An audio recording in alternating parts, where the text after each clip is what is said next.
Jamahl, I know Jalen and Tristan are out. How are they progressing, though? They're progressing well. They do a little bit of something every day, whether it's conditioning pieces. Jalen, not too much movement, a little bit more from Tristan. Coach, last 15 games, you guys rank number 1 in limiting turnovers. What have been the keys to cutting down on mistakes? I think it's just finding the details in our offense, on time, on target passes, guys knowing where other guys are going to be on the floor. Just finding that continuity throughout the game, just making sure when you're open, you're taking the shots, but also not, trying to get into traffic and then trying to make a play from there, making the decision before you hit that traffic, knowing how the defenses are playing us. How much has Tyus Jones factored into that?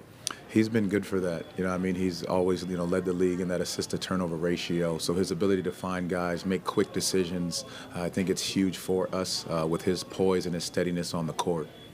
When it comes to Noah, how have you seen his confidence grow since the beginning and the way that he's able to maybe feel more comfortable on the court now?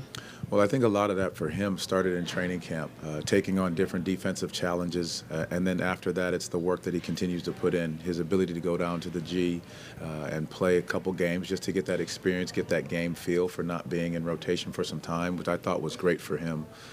He's done a great job working with the coaches, understanding the game plan, and knowing what he's capable of doing. He has a great game feel when he's out there.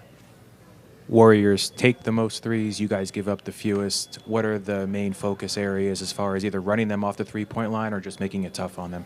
Well, the hardest part with them is just trying to stay out of rotation as much as possible. They put you in scramble modes a ton because of their quick decision making, because of the guys that can beat you off the dribble, and obviously you're chasing Steph around all over the place.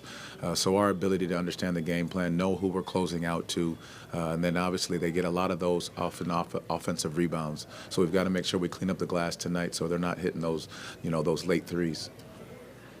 Hi, Coach. Janie McCauley from AP. Nice to see you. You too. The other night, Steph told us he gets nervous to shoot 2 free throws late in a game. I guess that makes everybody feel better, right? When even the superstars still get nervous. But Steve said that's part of it. If you don't get nervous, then there's a problem. I mean, what's your take on nerves down the stretch, even for the greats? I mean, it means you care. You put a ton of work in knowing you're able to do it, but that doesn't change the nerves. That doesn't change the fact that you want to do right by your team. You want to make the right play down the stretch. You can do it a million times, but the nerves are still going to be there because you care about that situation and putting your team in the best position to win the game. It's harder than maybe the average fan thinks, right? Absolutely. Yeah. Thank you. How is Jace adjusting to facing people who are even taller and more athletic than they were in college? The great part about Jace is that he's been around it his whole life. So those things don't, I think, intimidate him, nor do they play a factor in how he approaches the game. This is a confident young man who works at his craft consistently, and I'll repeat it. He's been around it his whole life, so he's seen the NBA side of it. Size is not really an issue when it comes to how he's going to play, how he's going to defend, and his confidence level when he steps on the court.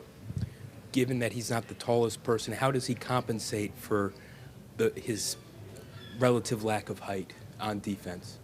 I think he's just he continues to be physical. He does the things that we ask him to do. We saw the couple tapes where he's picking up full court, got the steal, in Denver, picked up full court last game in Utah. I think that is a way to negate the fact that, you may not have the size, but you can still have that same physicality and that tenacity when you guard the basketball.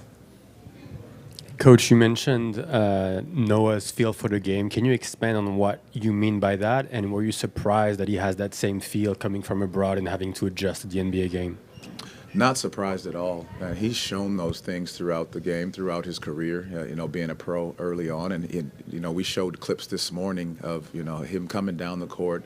He backs down into the post-up, realizes that the double team comes, hits Goga for the layup at the rim. And that's just a feel for the game. And he's played multiple positions, which we've asked him to do. And his ability to understand who he's guarding, how he's guarding, different matchups.